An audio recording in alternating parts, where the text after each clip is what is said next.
वाहिगुरु जी का खालसा वाहिगुरु जी की फतेह। गुरु प्यारी गुरु सवारी साध संगत जी, आप जी जुड़ चुके हो इस सवेर वाली क्लास ਦੇ ਵਿੱਚ, ਜਿਸ ਵਿੱਚ ਆਪਾਂ ਭਾਈ ਗੁਰਦਾਸ ਜੀ ਦੀ 11ਵੀਂ ਵਾਰ ਵਿਚਾਰ ਰਹੇ ਹਾਂ, ਜਿਸ ਵਿੱਚ ਸਿੱਖਾਂ ਦੇ ਨਾਵਾਂ ਦਾ ਵਰਣਨ ਭਾਈ ਗੁਰਦਾਸ ਜੀ ਨੇ ਕੀਤਾ ਹੈ ਤੇ ਜਿਸ ਵਾਰ ਦਾ ਟੀਕਾ ਭਾਈ ਮਨੀ ਸਿੰਘ ਜੀ ਨੇ ਕੀਤਾ ਹੈ, ਜਿਹਨੂੰ ਸਿੱਖਾਂ ਦੀ ਭਗਤਮਾਲਾ ਕਿਹਾ ਜਾਂਦਾ ਹੈ, ਉਹਨੂੰ ਆਪਾਂ ਪਿਛਲੇ ਦਿਨਾਂ ਤੋਂ ਵਿਚਾਰ ਰਹੇ ਹਾਂ ਤੇ ਸਤਿਗੁਰਾਂ ਦੀ ਕਿਰਪਾ ਸਦਕਾ ਆਪਾਂ ਅੱਜ ਇਸ ਵਾਰ ਦੀ 31ਵੀਂ ਪੌੜੀ ਜਿਹੜੀ ਹੈ ਉਹ ਵਿਚਾਰਨੀ ਹੈ, ਜੋ ਇਸ 11ਵੀਂ ਵਾਰ ਦੀ ਅਖੀਰਲੀ ਪੌੜੀ ਹੈ। ਛੇਵੇਂ ਪਾਤਸ਼ਾਹ ਜੀ ਦੇ ਸਿੱਖਾਂ ਦਾ ਜ਼ਿਕਰ ਜੋ ਭਾਈ ਗੁਰਦਾਸ ਜੀ ਨੇ ਕੀਤਾ ਹੈ, ਉਹਦੇ ਬਾਰੇ ਵਿਚਾਰ ਚਰਚਾ ਚੱਲ ਰਹੀ ਹੈ। ਸੋ ਆਓ, ਆਪ ਸਭ ਜੀ ਜੁੜ ਚੁੱਕੇ ਹੋ, ਇਸੇ ਤਰ੍ਹਾਂ ਆਪ ਜੀ ਨੇ ਜੁੜੇ ਰਹਿਣਾ। ਸਭ ਸੰਗਤ ਦਾ ਧੰਨਵਾਦ। ਆਓ ਆਪਾਂ ਇਸ ਵਾਰ ਦੀ ਜੋ ਅਖੀਰਲੀ 31ਵੀਂ ਪੌੜੀ ਹੈ, ਉਹਦੀ ਪਹਿਲਾਂ ਸ਼ਾਬਦਿਕ ਅਰਥ ਉਹਦੇ ਕਰਕੇ, ਜਿਨ੍ਹਾਂ ਸਿੱਖਾਂ ਦਾ ਨਾਮ ਆਇਆ ਹੈ ਉਹਨਾਂ ਦੇ ਬਾਰੇ ਥੋੜ੍ਹੀ ਵਿਚਾਰ ਕਰਕੇ, ਫਿਰ ਜਿਵੇਂ ਭਾਈ ਮਨੀ ਸਿੰਘ ਜੀ ਨੇ ਉਹਨਾਂ ਦੇ ਬਾਰੇ ਦੱਸਿਆ ਹੈ, ਉਹਦੇ ਬਾਰੇ ਆਪਾਂ ਵਿਚਾਰ ਕਰਨੀ ਹੈ। ਸੋ ਆਪ ਜੀ ਦੀ ਸਕਰੀਨ ਉੱਪਰ ਇਸ ਵਾਰ ਦੀ ਇਹ 31ਵੀਂ ਪੌੜੀ ਹੈ, ਜੋ ਇਸ ਵਾਰ ਦੀ ਅਖੀਰਲੀ ਪੌੜੀ ਹੈ, ਜਿਸ ਦੇ ਵਿੱਚ ਭਾਈ ਗੁਰਦਾਸ ਜੀ ਨੇ ਦੱਸਣਾ ਕੀਤਾ ਹੈ। ਆਓ ਪਹਿਲਾਂ ਮੂਲ ਪਾਠ ਕਰਕੇ ਫਿਰ ਆਪਾਂ ਸਿੱਖਾਂ ਦੇ ਬਾਰੇ ਜਾਣਕਾਰੀ ਜਿਹੜੀ ਸ਼ੁਰੂ ਕਰਦੇ ਹਾਂ। ਸੋ ਭਾਈ ਗੁਰਦਾਸ ਜੀ ਕਹਿੰਦੇ ਆ, ਸੁਹੰਡੇ ਮਈਆ ਲੰਬ ਹੈ, ਸਾਧ ਸੰਗਤ ਗਾਵੈ ਗੁਰਬਾਣੀ, ਚੂਹੜ ਚੌਚੜ ਲਖਨਊ, ਗੁਰਮੁਖ ਅਣਦਿਨ ਨਾ ਵਖਾਣੀ, ਸਨਮੁਖ ਸਿੱਖ ਪਿਰਾਗ ਵਿੱਚ, ਭਾਈ ਭਾਨਾ ਵਿਰਤੀ ਹਾਣੀ, ਜੱਟੂ ਤਪਾ ਸੁਜੌਨਪੁਰ, ਗੁਰਮਤ ਨੇਚਲ ਸੇਵ ਕਮਾਣੀ, ਪਟਨੈ ਸੱਬਰਵਾਲ ਹੈ, ਨਵਲ ਨਿਹਾਲਾ ਸੁਧ ਪ੍ਰਾਣੀ, ਜੈਤਾ ਸੇਠ ਵਖਾਣੀਐ, ਵਿਨ ਗੁਰ ਸੇਵਾ ਹੋਰ ਨ ਜਾਣੀ, ਰਾਜ ਮਹਿਲ ਭਾਨੂ ਬਹਿਲ, ਭਾਉ ਭਗਤ ਗੁਰਮਤ ਮਨ ਭਾਣੀ, ਸਨਮੁਖ ਸੋਢੀ ਬਦਲੀ, ਸੇਠ ਗੋਪਾਲੈ ਗੁਰਮਤ ਜਾਣੀ, ਸੁੰਦਰ ਚੱਡਾ ਆਗਰੈ, ਢਾਕੈ ਮੋਹਣ ਸੇਵ ਕਮਾਣੀ, ਸਾਧ ਸੰਗਤ ਵਿਟੋਂ ਕੁਰਬਾਣੀ, ਸਾਧ ਸੰਗਤ ਵਿਟੋਂ ਕੁਰਬਾਣੀ। ਸੋ ਇਹ ਸਿੱਖਾਂ ਦਾ ਜਿਹੜਾ ਜ਼ਿਕਰ ਹੈ ਇਸ 31ਵੀਂ ਪੌੜੀ ਦੇ ਅੰਦਰ ਭਾਈ ਗੁਰਦਾਸ ਜੀ ਨੇ ਕੀਤਾ ਹੈ। ਆਓ ਆਪਾਂ ਥੋੜ੍ਹਾ ਜਿਹਾ ਸਿੱਖਾਂ ਦੇ ਬਾਰੇ ਜਾਣੀਏ, ਕਿਹੜੇ ਕਿਹੜੇ ਸਿੱਖ ਹਨ ਇਸ ਪੌੜੀ ਦੇ ਅੰਦਰ। ਫਿਰ ਆਪਾਂ ਜੋ ਭਾਈ ਮਨੀ ਸਿੰਘ ਜੀ ਨੇ ਇਸ ਵਾਰ ਦਾ ਟੀਕਾ ਕੀਤਾ ਹੈ, ਕੀ ਸਵਾਲ ਸਤਿਗੁਰਾਂ ਨੂੰ ਕਰਦੇ ਆ, ਕਿਵੇਂ ਇਹਨਾਂ ਦਾ ਜੀਵਨ ਬਤੀਤ ਹੋਇਆ, ਕਿਵੇਂ ਇਹਨਾਂ ਨੇ ਗੁਰਸਿੱਖੀ ਦੀ ਦਾਤ ਪ੍ਰਾਪਤ ਕੀਤੀ, ਉਹ ਫਿਰ ਆਪਾਂ ਬਾਅਦ ਵਿੱਚ ਜਿਹੜਾ ਹੈ ਵਿਚਾਰਦੇ ਹਾਂ। ਸੁਹੰਡੇ ਮਈਆ ਲੰਬ ਹੈ, ਸਾਧ ਸੰਗਤ ਗਾਵੈ ਗੁਰਬਾਣੀ। ਸੁਹੰਡੇ ਨਾਮੇ ਗ੍ਰਾਮ ਦੇ ਵਿੱਚ, ਪਿੰਡ 'ਚ ਰਹਿਣ ਵਾਲਾ ਭਾਈ ਲੰਬ ਗੁਰੂ ਦੀ ਬਾਣੀ ਤੇ ਸਾਧ ਸੰਗਤ ਵਿਖੇ ਗਾਉਂਦਾ ਸੀ। ਕੀਰਤਨੀਆ ਸਿੱਖ ਸੀ ਇਹ ਸੁਹੰਡੇ ਪਿੰਡ ਦਾ, ਤੇ ਗੁਰਬਾਣੀ ਨੂੰ ਗਾ ਕੇ ਕੀਰਤਨ ਕਰਕੇ ਸੰਗਤ ਨੂੰ ਸੁਣਾਉਂਦਾ ਸੀ। ਭਾਈ ਚੂਹੜ ਚੌਚੜ ਜਾਤੀ ਲਖਨਊ ਦਾ ਵਾਸੀ ਸਿੱਖ ਸੀ ਇਹ। ਦਿਨ ਰਾਤ ਨਾਮ ਜਪਦਾ ਤੇ ਤੁਰਦਿਆਂ ਫਿਰਦਿਆਂ ਪਰਮੇਸ਼ਰ ਨੂੰ ਯਾਦ ਕਰਦਾ ਸੀ। ਚੂਹੜ ਚੌਚੜ ਲਖਨਊ, ਗੁਰਮੁਖ ਅਣਦਿਨ ਨਾ ਵਖਾਣੀ, ਦਿਨ ਰਾਤ ਨਾਮ ਜਪਦਾ ਰਹਿੰਦਾ। ਸਨਮੁਖ ਸਿੱਖ ਪਿਰਾਗ ਵਿੱਚ, ਭਾਈ ਭਾਨਾ ਵਿਰਤੀ ਹਾਣੀ। ਇਹ ਸਨਮੁਖ ਸਿੱਖ ਹੈ ਭਾਈ ਭਾਨਾ, ਪ੍ਰਾਗ ਤੀਰਥ ਦੇ ਰਹਿੰਦਾ ਹੈ, ਵਿਰਾਗ ਦੀ ਖਾਣ ਹੈ। ਵਿਰਤੀ ਹਾਣੀ, ਵਿਰਤੀ ਭਾਵ ਵਿਰਾਗ ਦੇ ਵਿੱਚ ਰਹਿੰਦਾ ਹੈ, ਗੁਰੂ ਦੇ ਵਿਰਾਗ ਦੇ ਵਿੱਚ ਗੁਰੂ ਨੂੰ ਯਾਦ ਕਰਦਾ ਰਹਿੰਦਾ। ਜੱਟੂ ਤਪਾ ਸੁਜੌਨਪੁਰ, ਗੁਰਮਤ ਨੇਚਲ ਸੇਵ ਕਮਾਣੀ। ਜੱਟੂ ਤਪਾ ਸੁਜੌਨਪੁਰ, ਜੌਨਪੁਰ ਦੇ ਵਿੱਚ ਰਹਿਣ ਵਾਲਾ ਇਹ ਜੱਟੂ ਤਪਾ ਗੁਰਮਤ ਦਾ ਪੱਕਾ ਸੇਵਕ ਤੇ ਪੱਕਾ ਗੁਰੂ ਦਾ ਸੇਵਕ ਸੀ, ਗੁਰਮਤ ਦਾ ਪੱਕਾ ਸੀ ਇਹ। ਪਟਨੈ ਸੱਬਰਵਾਲ ਹੈ, ਨਵਲ ਨਿਹਾਲਾ ਸੁਧ ਪ੍ਰਾਣੀ। ਪਟਨੇ ਦੇ ਵਿੱਚ ਰਹਿਣ ਵਾਲੇ ਪਟਨੇ ਦੇ ਵਾਸੀ ਨਵਲ ਤੇ ਸੱਭਰਵਾਲ। ਸੱਭਰਵਾਲ ਦਾ ਵਾਸੀ ਨਿਹਾਲਾ। ਪਟਨੇ ਦਾ ਵਾਸੀ ਹੈ ਨਵਲ ਤੇ ਸੱਭਰਵਾਲ ਦਾ ਵਾਸੀ ਨਿਹਾਲਾ। ਸ਼ੁੱਧ ਪ੍ਰਾਣੀ ਹਨ, ਭਾਵ ਨਾਮ ਜਪਣ ਵਾਲੇ, ਸਿਮਰਨ ਕਰਨ ਵਾਲੇ ਗੁਰਸਿੱਖਾਂ ਨੇ। ਫਿਰ ਭਾਨੂ ਵਾਹਿਗੁਰੂ ਰਾਜ ਮਹਿਲ ਭਾਨੂ ਬਹਿਲ ਭਾਉ ਭਗਤ ਗੁਰਮਤਿ ਮਨ ਭਾਣੀ। ਫਿਰ ਭਾਨੂ ਬਹਿਲ ਰਾਜ ਮਹਿਲ ਦਾ ਵਾਸੀ ਸੀ, ਪ੍ਰੇਮੀ ਸਿੱਖ ਗੁਰਮਤਿ ਵਾਲਾ ਸੀ ਇਹ ਵੀ। ਫਿਰ ਸਨਮੁਖ ਸੋਢੀ ਬਦਲੀ ਸੇਠ ਗੋਪਾਲੈ ਗੁਰਮਤਿ ਜਾਣੀ। ਫਿਰ ਭਾਈ ਸੋਢੀ ਜਿਹੜਾ ਸੋਢੀ ਬਦਲੀ ਅਤੇ ਸੇਠ ਗੋਪਾਲ, ਇਹ ਸਨਮੁਖ ਸਿੱਖ ਹੋਏ ਆ, ਸਤਿਗੁਰਾਂ ਦੇ ਗੁਰਮਤਿ ਦੇ ਜਾਣਨਹਾਰ ਹੋਏ ਹਨ। ਸੁੰਦਰ ਚੱਡਾ ਆਗਰੇ ਢਾਕੇ ਮੋਹਨ ਸੇਵਕ ਮਾਣੀ।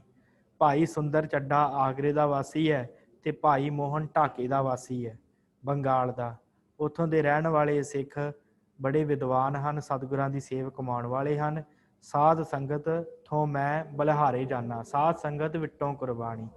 ਭਾਈ ਗੁਰਦਾਸ ਜੀ ਕਹਿੰਦੇ ਮੈਂ ਸੰਗਤ ਤੋਂ ਮੈਂ ਕੁਰਬਾਨੀ ਜਾਨਾ, ਬਲਿਹਾਰਨੇ ਜਾਨਾ ਗੁਰਸਿੱਖਾਂ ਤੋਂ, ਜਿਨ੍ਹਾਂ ਨੇ ਨਾਮ ਜਪਿਆ, ਜਿਨ੍ਹਾਂ ਨੇ ਆਪਣਾ ਜੀਵਨ ਗੁਰੂ ਤੋਂ ਵਾਰਨੇ ਕੀਤਾ, ਜਿਨ੍ਹਾਂ ਨੂੰ ਸਿੱਖੀ ਪ੍ਰਾਪਤ ਹੋਈ, ਜਿਨ੍ਹਾਂ ਨੇ ਆਪਣਾ ਜੀਵਨ ਵੀ ਸਫਲ ਆਇਆ ਤੇ ਜਿਹੜੇ ਉਹਨਾਂ ਦੇ ਕੋਲ ਆਏ ਉਹਨਾਂ ਦਾ ਜੀਵਨ ਵੀ ਸਫਲ ਹੋਇਆ। ਇਸ ਤਰ੍ਹਾਂ ਇਹਨਾਂ ਸਿੱਖਾਂ ਦੀ ਜਿਹੜੀ ਇਹ ਚੜ੍ਹਦੀ ਕਲਾ ਹੋਈ। ਆਓ ਕੀ ਵਾਰਤਾ ਇਹਨਾਂ ਦੇ ਬਾਰੇ ਜੋ ਭਾਈ ਗੁਰਦਾਸ ਜੀ ਨੇ ਦੱਸੀ ਹੈ ਉਹਦੇ ਬਾਰੇ ਆਪਾਂ ਵਿਚਾਰ ਚਰਚਾ ਕਰਨੀ ਹੈ। ਇਸ 31ਵੀਂ ਪੌੜੀ ਦੀ ਵਿਚਾਰ ਜੋ ਹੈ ਉਹ ਆਪਾਂ ਆਰੰਭ ਕਰਨੀ ਹੈ ਕਿ ਕਿਵੇਂ ਭਾਈ ਗੁਰਦਾਸ ਜੀ ਦੇ ਕੋਲ ਇਸੇ ਵਾਹਿਗੁਰੂ ਭਾਈ ਧੰਨ ਗੁਰੂ ਹਰਗੋਬਿੰਦ ਸਾਹਿਬ ਜੀ ਦੇ ਕੋਲ ਇਹ ਸਿੱਖ ਆਉਂਦੇ ਆ, ਕਿ ਕਿਵੇਂ ਮਹਾਰਾਜ ਸੱਚੇ ਪਾਤਸ਼ਾਹ ਇਹਨਾਂ ਦਾ ਭਾਰ ਉਤਾਰਾ ਕਰਦੇ ਆ, ਕਿਵੇਂ ਇਹਨਾਂ ਨੂੰ ਬਖਸ਼ਿਸ਼ਾਂ ਕਰਦੇ ਆ। ਸਭ ਤੋਂ ਪਹਿਲਾ ਹੈ ਸੁਹੰਡੈ ਮਈਆ ਲੰਬ ਹੈ, ਸਾਧ ਸੰਗਤ ਗਾਵੇ ਗੁਰਬਾਣੀ। ਗੁਰਬਾਣੀ ਦਾ ਰਸੀਆ ਸਿੱਖ ਹੈ ਭਾਈ ਸੁਹੰਡੇ ਦਾ ਰਹਿਣ ਵਾਲਾ ਭਾਈ ਮਈਆ ਲੰਬ। ਇਹ ਸਾਧ ਸੰਗਤ ਦੇ ਵਿੱਚ ਦੋਵੇਂ ਟਾਈਮ ਤੁਰ ਕੇ ਜਾਂਦਾ, ਸ਼ਬਦ ਕੀਰਤਨ ਕਰਦਾ ਸੀ ਸਦਾ। ਤੇ ਇੱਕ ਦਿਨ 6ਵੀਂ ਪਾਤਸ਼ਾਹੀ ਦੇ ਕੋਲ ਆਇਆ, ਸਤਿਗੁਰਾਂ ਦੇ ਕੋਲ, ਤੇ ਅਰਦਾਸ ਕੀ ਕੀਤੀ ਹੈ ਇਹਨੇ ਆਣ ਕੇ ਮਹਾਰਾਜ ਸੱਚੇ ਪਾਤਸ਼ਾਹ, ਕਿ ਕੁਝ ਸਿੱਖ ਜਿਹੜੇ ਆ ਉਹ ਕਾਮਨਾ ਕਰਕੇ ਗੁਰਬਾਣੀ ਨੂੰ ਗਾਉਂਦੇ ਆ, ਤੇ ਉਹ ਕਹਿੰਦੇ ਕਿ ਗੁਰਬਾਣੀ ਗਾਵਾਂਗੇ ਪਦਾਰਥ ਮਿਲਣਗੇ। ਕੁਝ ਸਿੱਖ ਹੁੰਦੇ ਆ ਉਹ ਬਿਨਾਂ ਇਸ ਗੱਲ ਦੀ ਵਿਚਾਰ ਕੀਤੇ ਕਿ ਕੋਈ ਪਦਾਰਥ ਮਿਲੇਗਾ, ਨੇਕਰਮੀ ਹੋ ਕੇ ਬਾਣੀ ਗਾਉਂਦੇ ਆ। ਮਹਾਰਾਜ ਦੋਵਾਂ ਨੂੰ ਫਲ ਵੱਖਰਾ ਵੱਖਰਾ ਮਿਲਦਾ ਕਿ ਇੱਕੋ ਜਿਹਾ ਫਲ ਮਿਲਦਾ? ਜਿਹੜੇ ਨੇਕਰਮ ਹੋ ਕੇ ਭਾਵ ਬਿਨਾਂ ਕਿਸੇ ਫਲ ਦੀ ਇੱਛਾ ਤੋਂ ਗੁਰਬਾਣੀ ਗਾਉਂਦੇ ਆ ਉਹਨਾਂ ਨੂੰ ਕੋਈ ਹੋਰ ਫਲ ਮਿਲਦਾ ਹੈ, ਤੇ ਜਿਹੜੇ ਗਾਉਂਦੇ ਆ ਕਾਮਨਾ ਦੇ ਅਧੀਨ ਹੋ ਕੇ ਕਿ ਸਾਨੂੰ ਆਹ ਕੁਝ ਪ੍ਰਾਪਤ ਹੋਵੇ, ਮਹਾਰਾਜ ਉਹਨਾਂ ਦਾ ਵੀ ਕਲਿਆਣ ਹੁੰਦਾ। ਤੇ ਸਤਿਗੁਰਾਂ ਨੇ ਬਖਸ਼ਿਸ਼ ਕੀਤੀ ਹੈ। ਗੁਰੂ ਹਰਗੋਬਿੰਦ ਸਾਹਿਬ ਨੇ ਕਿਹਾ ਕਿ ਸਿੱਖੋ, ਕਲਿਆਣ ਤੇ ਦੋਵਾਂ ਦਾ ਹੀ ਹੁੰਦਾ ਹੈ, ਭਾਵੇਂ ਕੋਈ ਕਾਮਨਾ ਸਹਿਤ ਬਾਣੀ ਪੜ੍ਹੇ ਕੀਰਤਨ ਕਰੇ, ਤੇ ਭਾਵੇਂ ਕੋਈ ਨੇਕਾਮੀ ਹੋ ਕੇ ਭਾਵ ਬਿਨਾਂ ਕਾਮਨਾ ਤੋਂ ਭਾਵੇਂ ਕੀਰਤਨ ਕਰੇ, ਕਲਿਆਣ ਸਭ ਦਾ ਹੀ ਹੋਣਾ ਹੈ। ਹਰ ਕਿਸੇ ਦਾ ਗੁਰਬਾਣੀ ਦੇ ਨਾਲ ਕਲਿਆਣ ਹੋਣਾ ਹੈ, ਹਰ ਕਿਸੇ ਨੇ ਮੁਕਤ ਹੋਣਾ ਹੈ। ਤੇ ਜਿਹੜੇ ਕਾਮਨਾ ਦੇ ਅਧੀਨ ਰਹਿ ਕੇ ਕੀਰਤਨ ਕਰਦੇ ਆ ਉਹਨਾਂ ਨੂੰ ਸੱਚਖੰਡ ਦੇ ਵਿੱਚ ਵੀ ਜਾ ਕੇ ਕੀਰਤਨ ਹੀ ਕਰਨਾ ਪੈਂਦਾ ਹੈ। ਉੱਥੇ ਵੀ ਉਹ ਜਿਹੜਾ ਹੈ ਜਾ ਕੇ ਕੀਰਤਨ ਹੀ ਕਰਦੇ ਆ ਪ੍ਰਭੂ ਦੇ ਅੱਗੇ। ਤੇ ਫਿਰ ਜਿਹੜੇ ਨੇਕਾਮੀ ਹੁੰਦੇ ਆ ਉਹ ਫਿਰ ਗੁਰੂ ਦਾ ਰੂਪ ਹੋ ਜਾਂਦੇ ਆ, ਪਰਮੇਸ਼ਰ ਦਾ। ਤੇ ਜਿਹੜੇ ਜ਼ਿਆਦੇ ਪਦਾਰਥਾਂ ਦੀ ਕਾਮਨਾ ਕਰਕੇ ਕੀਰਤਨ ਕਰਦੇ ਆ ਉਹ ਫਿਰ ਦੁਬਾਰਾ ਜਨਮ ਲੈਂਦੇ ਆ, ਤੇ ਫਿਰ ਦੁਬਾਰਾ ਜਨਮ ਲੈ ਕੇ ਜਿੰਨਾ ਚਿਰ ਉਹਨਾਂ ਦੀ ਕਾਮਨਾ ਖਤਮ ਨਹੀਂ ਹੁੰਦੀ ਉਹਨਾਂ ਚਿਰ ਉਹਨਾਂ ਦੀ ਮੁਕਤੀ ਨਹੀਂ ਹੁੰਦੀ, ਪਰ ਉਹਨਾਂ ਦਾ ਜੀਵਨ ਜਿਹੜਾ ਆ ਉਹ ਚੰਗਾ ਰਹਿੰਦਾ। ਭਾਵ ਉਹ ਜਦੋਂ ਦੁਬਾਰਾ ਜਨਮ ਲੈਂਦੇ ਤਾਂ ਵੀ ਉਹ ਕੀਰਤਨ ਹੀ ਕਰਦੇ ਆ, ਭਜਨ ਹੀ ਕਰਦੇ, ਸਿਮਰਨ ਹੀ ਕਰਦੇ ਆ, ਪਰ ਮੁਕਤੀ ਉਦੋਂ ਹੁੰਦੀ ਆ, ਗੁਰੂ ਦੇ ਉਦੋਂ ਬਣਦੇ ਆ ਜਦੋਂ ਉਹ ਕਾਮਨਾ ਨੂੰ ਛੱਡ ਦਿੰਦੇ, ਜਦੋਂ ਨੇਕਾਮੀ ਹੋ ਜਾਂਦੇ ਆ। ਇਸ ਤਰ੍ਹਾਂ ਇਸ ਸਿੱਖ ਨੇ ਜਿਹੜਾ ਸਵਾਲ ਕੀਤਾ ਹੈ, ਸਤਿਗੁਰਾਂ ਨੇ ਇਹਦਾ ਭਲਾ ਕੀਤਾ ਹੈ। ਸਤਿਗੁਰਾਂ ਨੇ ਕਿਹਾ ਭਾਈ ਸਿੱਖਾ ਤੂੰ ਵੀ ਕੀਰਤਨ ਕਰਿਆ ਕਰ, ਸੰਗਤ ਦੇ ਵਿੱਚ ਬੈਠ ਕੇ ਤੇਰਾ ਵੀ ਭਲਾ ਹੋਵੇਗਾ। ਨੇਕਰਮੀ ਹੋ ਕੇ ਕੀਰਤਨ ਕਰਨਾ ਬਿਨਾਂ ਕਿਸੇ ਕਾਮਨਾ ਤੋਂ। ਇਹਨੇ ਵੀ ਕੀਰਤਨ ਕੀਤਾ ਤੇ ਆਪਣੇ ਜੀਵਨ ਦਾ ਭਲਾ ਕਰਾਇਆ। ਅੱਗੇ ਸਾਖੀ ਹੈ ਭਾਈ ਚੂੜ ਚੌਚੜ, ਲਖਨਊ ਦਾ ਰਹਿਣ ਵਾਲਾ ਸਿੱਖ ਹੈ। ਅੱਠੇ ਪੈਰ ਉੱਠਦਿਆਂ ਬਹਿੰਦਿਆਂ ਹਰ ਵੇਲੇ ਵਾਹਿਗੁਰੂ ਜਪਦਾ ਰਹਿੰਦਾ ਹੈ, ਸਿਮਰਨ ਕਰਦਾ ਰਹਿੰਦਾ ਹੈ। ਪਾਤਸ਼ਾਹ ਦੇ ਕੋਲ ਆਇਆ ਹੈ ਗੁਰੂ ਹਰਗੋਬਿੰਦ ਮਹਾਰਾਜ ਸੱਚੇ ਪਾਤਸ਼ਾਹ ਜੀ ਦੀ, ਆਣ ਕੇ ਪ੍ਰਸ਼ਨ ਕੀਤਾ ਕਿ ਮਹਾਰਾਜ ਸੱਚੇ ਪਾਤਸ਼ਾਹ ਮੈਨੂੰ ਇਹ ਦੱਸੋ ਸਿੱਖੀ ਦੀ ਜੜ ਕੀ ਹੈ, ਮੂਲ ਕੀ ਹੈ ਸਿੱਖੀ ਦਾ, ਸਿੱਖੀ ਦੀ ਜੜ ਕੀ ਹੈ? ਤੇ ਮਹਾਰਾਜ ਸੱਚੇ ਪਾਤਸ਼ਾਹ ਨੇ ਕਿਹਾ ਭਾਈ ਸਿੱਖਾ, ਮਨ ਨੂੰ ਨੀਵਾਂ ਰੱਖਣਾ ਸਿੱਖੀ ਦੀ ਜੜ ਹੈ। ਜਿਸ ਸਿੱਖ ਦਾ ਮਨ ਨੀਵਾਂ ਹੁੰਦਾ ਹੈ ਨਾ ਉਹਨੂੰ ਸਿੱਖੀ ਪ੍ਰਾਪਤ ਹੁੰਦੀ ਹੈ। ਮਹਾਰਾਜ ਫਿਰ ਸਿੱਖੀ ਦਾ ਤਣਾ ਕੀ ਹੋਇਆ? ਜੇ ਜੜ ਸਿੱਖੀ ਦੀ ਮਨ ਨੀਵਾ ਹੈ ਤੇ ਸਿੱਖੀ ਦਾ ਤਣਾ ਕਿਹੜਾ ਹੋਇਆ? ਤੇ ਸਤਿਗੁਰਾਂ ਨੇ ਕਿਹਾ ਹੈ, ਧੰਨ ਗੁਰੂ ਹਰਗੋਬਿੰਦ ਸਾਹਿਬ ਨੇ, ਮਹਾਰਾਜ ਕਹਿੰਦੇ ਸਿੱਖੀ ਦਾ ਤਣਾ ਟਹਿਲ ਸੇਵਾ ਹੈ। ਸੇਵਾ ਕਰਨੀ ਸਿੱਖੀ ਦਾ ਤਣਾ ਹੈ। ਆਏ ਗਏ ਨੂੰ ਵਸਤਰ ਦੇਣੇ, ਆਏ ਗਏ ਨੂੰ ਪ੍ਰਸ਼ਾਦਾ ਪਾਣੀ ਛਕਾਉਣਾ, ਸੰਗਤ ਵਿੱਚ ਜਾ ਕੇ ਸੇਵਾ ਕਰਨੀ, ਜੋੜੇ ਝਾੜਨੇ, ਉਹ ਜਿਹੜੀ ਟਹਿਲ ਸੇਵਾ ਕਰਨੀ ਆ ਨਾ, ਉਹ ਸਿੱਖੀ ਦਾ ਤਣਾ ਹੈ। ਮਹਾਰਾਜ ਫਿਰ ਇਹ ਵੀ ਦੱਸਣਾ ਕਰੋ ਕਿ ਸਿੱਖੀ ਦੇ ਪੱਤਰ ਭਾਵ ਸਿੱਖੀ ਦੇ ਜਿਹੜੇ ਪੱਤੇ ਹਨ ਉਹ ਕੀ ਹਨ? ਕਿਹੜੀ ਚੀਜ਼ ਹੈ ਸਿੱਖੀ ਦੇ ਪੱਤੇ? ਮਹਾਰਾਜ ਕਹਿੰਦੇ ਸਿੱਖੀ ਦੇ ਪੱਤੇ ਸਾਧ ਸੰਗਤ ਹੈ। ਜਿਹੜਾ ਗੁਰਸਿੱਖ ਸਾਧ ਸੰਗਤ ਕਰਦਾ ਹੈ ਨਾ, ਸੰਗਤ ਵਿੱਚ ਜਾ ਕੇ ਬੈਠਦਾ ਹੈ, ਉੱਥੋਂ ਉਹਨੂੰ ਸਿੱਖੀ ਦੀ ਦਾਤ ਪ੍ਰਾਪਤ ਹੁੰਦੀ ਹੈ। ਇਸ ਕਰਕੇ ਸਾਧ ਸੰਗਤ ਜਿਹੜੀ ਹੈ ਉਹ ਸਿੱਖੀ ਦੇ ਪੱਤੇ ਹਨ। ਫਿਰ ਮਹਾਰਾਜ ਫਲ ਕੀ ਹੈ ਸਿੱਖੀ ਦਾ? ਫਲ ਕੀ ਪ੍ਰਾਪਤ ਹੁੰਦਾ ਹੈ ਇਸ ਰੁੱਖ ਤੋਂ? ਜਿਹਦਾ ਮਨ ਨੀਵਾ ਹੈ, ਜਿਹੜਾ ਟਹਿਲ ਸੇਵਾ ਕਰਦਾ ਹੈ, ਜਿਹੜਾ ਸਾਧ ਸੰਗਤ ਵਿੱਚ ਜਾਂਦਾ, ਫਿਰ ਉਹਨੂੰ ਫਲ ਕੀ ਮਿਲਦਾ ਹੈ? ਸਿੱਖੀ ਦਾ ਫਲ ਕੀ ਹੈ? ਤੇ ਮਹਾਰਾਜ ਸੱਚੇ ਪਾਤਸ਼ਾਹ ਨੇ ਕਿਹਾ, ਭਾਈ ਸਿੱਖੀ ਦਾ ਫਲ ਜਿਹੜਾ ਹੈ ਉਹ ਸ਼ਬਦ ਨੂੰ ਸਮਝਣਾ, ਇਹ ਸਿੱਖੀ ਦਾ ਫਲ ਹੈ। ਸ਼ਬਦ ਨੂੰ ਸਮਝਣਾ ਤੇ ਜਗਤ ਨੂੰ ਝੂਠਾ ਕਰਕੇ ਜਾਣਨਾ ਤੇ ਆਤਮ ਨੂੰ ਸਤ ਕਰਕੇ ਜਾਣਨਾ, ਉਹ ਸਿੱਖ ਹੈ। ਜਿਹੜਾ ਸਿੱਖ ਸ਼ਬਦ ਨੂੰ ਸਮਝਦਾ ਹੈ ਤੇ ਜਿਹੜਾ ਜਗਤ ਨੂੰ ਝੂਠਾ ਜਾਣਦਾ ਹੈ ਤੇ ਆਤਮਾ ਨੂੰ ਸਤ ਕਰਕੇ ਜਾਣਦਾ ਹੈ, ਉਹ ਅਸਲੀ ਸਿੱਖ ਹੈ। ਹੋਰ ਕੋਈ ਸਿੱਖ ਨਹੀਂ। ਅਸਲ 'ਚ ਸਿੱਖ ਉਹਨੂੰ ਕਿਹਾ ਜਾ ਸਕਦਾ ਹੈ ਜਿਹੜਾ ਇਸ ਤਰ੍ਹਾਂ ਆਪਣੇ ਜੀਵਨ ਨੂੰ ਕਮਾਉਂਦਾ ਹੈ, ਜਿਹੜਾ ਸਰੀਰ ਦੇ ਰਸਾਂ ਕਸਾਂ ਤੋਂ ਦੂਰ ਹੋ ਜਾਂਦਾ ਹੈ, ਉਹਨੂੰ ਸਤਿਗੁਰੂ ਕਹਿੰਦੇ ਭਾਈ ਸਿੱਖ ਸਮਝਣਾ ਚਾਹੀਦਾ। ਅਗਲੇ ਸਿੱਖ ਹਨ ਭਾਈ ਭਾਨਾ ਸਨਮੁਖ ਸਿੱਖ, ਪਰਾਗ ਵਿੱਚ ਰਹਿਣ ਵਾਲਾ ਸੀ ਇਹ, ਤੇ ਇਹਨੇ ਛੇਵੀਂ ਪਾਤਸ਼ਾਹੀ ਕੋਲ ਆਣ ਕੇ ਬੇਨਤੀ ਕੀਤੀ ਹੈ ਕਿ ਮਹਾਰਾਜ ਮੇਰਾ ਕਲਿਆਣ ਕਰੋ, ਕਿਰਪਾ ਕਰੋ, ਮੈਨੂੰ ਬਖਸ਼ਣਾ ਕਰੋ, ਮਿਹਰ ਕਰੋ ਮਹਾਰਾਜ। ਸਤਿਗੁਰਾਂ ਨੇ ਕਿਹਾ ਹੈ, ਧੰਨ ਗੁਰੂ ਹਰਗੋਬਿੰਦ ਸਾਹਿਬ ਸੱਚੇ ਪਾਤਸ਼ਾਹ ਨੇ ਕਿਹਾ ਕਿ ਸਦਾ ਵਾਹਿਗੁਰੂ ਦਾ ਭਜਨ ਕਰਨਾ ਤੇ ਧਰਮ ਦੀ ਕਿਰਤ ਕਰਨੀ ਹੈ। ਤੇ ਉਹਨੇ ਕਿਹਾ ਹੈ ਅੱਗਿਓਂ ਸਿੱਖ ਨੇ, ਭਾਈ ਭਾਨੇ ਨੇ, ਕਿ ਮਹਾਰਾਜ ਸੱਚੇ ਪਾਤਸ਼ਾਹ, ਕਈ ਕਹਿੰਦੇ ਆ ਕਿ ਕਿਸੇ ਨੂੰ ਨਾਮ ਲੈ ਕੇ ਜਦੋਂ ਵਾਰ-ਵਾਰ ਬੁਲਾਈਦਾ ਉਹ ਬੰਦਾ ਖਿਝ ਜਾਂਦਾ ਹੈ। ਜਦੋਂ ਕਿਸੇ ਨੂੰ ਵਾਰ-ਵਾਰ ਨਾਮ ਲਈਏ ਨਾ ਤੇ ਉਹ ਬੰਦਾ ਖਿਝ ਜਾਂਦਾ ਹੈ। ਤੇ ਮਹਾਰਾਜ ਤੁਸੀਂ ਕਹਿੰਦੇ ਹੋ ਪਰਮੇਸ਼ਰ ਦਾ ਨਾਮ ਜਿਹੜਾ ਉਹ ਵਾਰ-ਵਾਰ ਜਪਣਾ ਚਾਹੀਦਾ ਹੈ, ਤੇ ਮਹਾਰਾਜ ਦਾ ਕੀ ਫਲ ਪ੍ਰਾਪਤ ਹੋਏਗਾ? ਜਦੋਂ ਕਿਸੇ ਮਨੁੱਖ ਨੂੰ ਨਾਮ ਲੈ ਕੇ ਬੁਲਾਈਏ ਉਹ ਤੇ ਕਲਪ ਜਾਂਦਾ ਹੈ, ਤੇ ਕੀ ਪਰਮੇਸ਼ਰ ਨਹੀਂ ਕਲਪੇਗਾ? ਜਦੋਂ ਉਹਨੂੰ ਵਾਰ-ਵਾਰ ਜਪੀਏ, ਵਾਰ-ਵਾਰ ਵਾਹਿਗੁਰੂ ਕਵਾਂਗੇ, ਤੇ ਪਰਮੇਸ਼ਰ ਨੂੰ ਗੁੱਸਾ ਨਹੀਂ ਲੱਗੂਗਾ ਕਿ ਵਾਰ-ਵਾਰ ਮੈਨੂੰ ਜਪੀ ਜਾਂਦੇ, ਮੈਨੂੰ ਆਵਾਜ਼ਾਂ ਮਾਰੀ ਜਾਂਦੇ? ਮਹਾਰਾਜ ਇਹਦੇ ਬਾਰੇ ਥੋੜਾ ਜਿਹਾ ਸਮਝਾਓ। ਸਤਿਗੁਰਾਂ ਨੇ ਬੜਾ ਸੁੰਦਰ ਉਦਾਹਰਨ ਦਿੱਤੀ ਹੈ ਕਿ ਭਾਈ ਸਿੱਖਾ, ਜਿਵੇਂ ਕੋਈ ਰਾਜੇ ਦਾ ਪਿਆਰਾ ਮਿੱਤਰ ਹੋਵੇ, ਕੋਈ ਰਾਜੇ ਦਾ ਪਿਆਰਾ ਮਿੱਤਰ ਹੋਵੇ ਤੇ ਉਹ ਕਿਸੇ ਦੁਸ਼ਮਣ ਦੇ ਕੋਲ ਫਸ ਜਾਵੇ, ਕਿਸੇ ਵਿਪਤਾ ਦੇ ਵਿੱਚ ਫਸ ਜਾਵੇ, ਤੇ ਜੇ ਉਹ ਵਾਰ-ਵਾਰ ਰਾਜੇ ਨੂੰ ਪੁਕਾਰੇ ਤੇ ਜਾਂ ਉਸ ਦੁਸ਼ਮਣ ਨੂੰ ਕਵੇ ਮੇਰਾ ਫਲਾਨਾ ਰਾਜਾ ਹੈ, ਤੇ ਜੇ ਉਹ ਦੁਸ਼ਮਣ ਨੂੰ ਪੁਕਾਰੇ ਤੇ ਦੁਸ਼ਮਣ ਜਿਹੜਾ ਹੈ ਉਹ ਭੈ ਦੇ ਨਾਲ ਪਹਿਲੀ ਗੱਲ ਤੇ ਛੱਡ ਜਾਂਦਾ ਹੈ, ਨਾਮ ਤੋਂ, ਰਾਜੇ ਦੇ ਨਾਮ ਤੋਂ ਡਰ ਜਾਂਦਾ ਕਿ ਰਾਜੇ ਦਾ ਬੜਾ ਅਜੀਜ਼ ਮਿੱਤਰ ਹੈ, ਪਿਆਰਾ ਮਿੱਤਰ ਹੈ, ਤੇ ਉਹ ਡਰ ਕੇ ਪਿੱਛੇ ਹਟ ਜਾਂਦਾ। ਪਰ ਜੇ ਫਿਰ ਵੀ ਨਾ ਉਹ ਪਿੱਛੇ ਹਟੇ, ਵੈਰੀ ਜਿਹੜਾ ਹੈ ਦੁਸ਼ਮਣ ਜਿਹੜਾ ਪਿੱਛੇ ਫਿਰ ਵੀ ਨਾ ਹਟੇ, ਤੇ ਫਿਰ ਉਹਦੇ ਪੁਕਾਰਨ ਦੇ ਨਾਲ ਜਿਹੜੇ ਰਾਜੇ ਦੇ ਹੁੰਦੇ ਨਾ ਸੰਤਰੀ ਮੰਤਰੀ ਵਜ਼ੀਰ, ਉਹਨਾਂ ਨੂੰ ਪਤਾ ਹੁੰਦਾ ਕਿ ਰਾਜੇ ਦਾ ਪਿਆਰਾ ਮਿੱਤਰ ਹੈ, ਫਿਰ ਉਹ ਆਣ ਕੇ ਰੱਖਿਆ ਕਰਦੇ ਆ, ਵੈਰੀ ਨੂੰ ਸੋਧ ਦਿੰਦੇ ਆ, ਮਾਰ ਦਿੰਦੇ ਆ, ਤੇ ਉਹਦਾ ਜਿਹੜਾ ਰਾਜੇ ਦਾ ਪਿਆਰਾ ਮਿੱਤਰ ਹੁੰਦਾ ਉਹ ਬਚ ਜਾਂਦਾ। ਤੇ ਜੇ ਕੋਈ ਸੰਤਰੀ ਮੰਤਰੀ ਵੀ ਨਾ ਹੋਵੇ ਤੇ ਰਾਜਾ ਨੇੜੇ ਆਪ ਹੀ ਹੋਵੇ ਕਿਤੇ, ਵਾਰ-ਵਾਰ ਪੁਕਾਰਨ ਦੇ ਨਾਲ ਜੇ ਰਾਜਾ ਆਪ ਆ ਜਾਵੇ ਤੇ ਰਾਜਾ ਤੇ ਫਿਰ ਰੱਖਿਆ ਕਰੇਗਾ ਹੀ। ਕਹਿੰਦੇ ਹਾਂ ਮਹਾਰਾਜ, ਰਾਜਾ ਆਪਣੇ ਮਿੱਤਰ ਦੀ ਰੱਖਿਆ ਕਰੇਗਾ ਜ਼ਰੂਰ।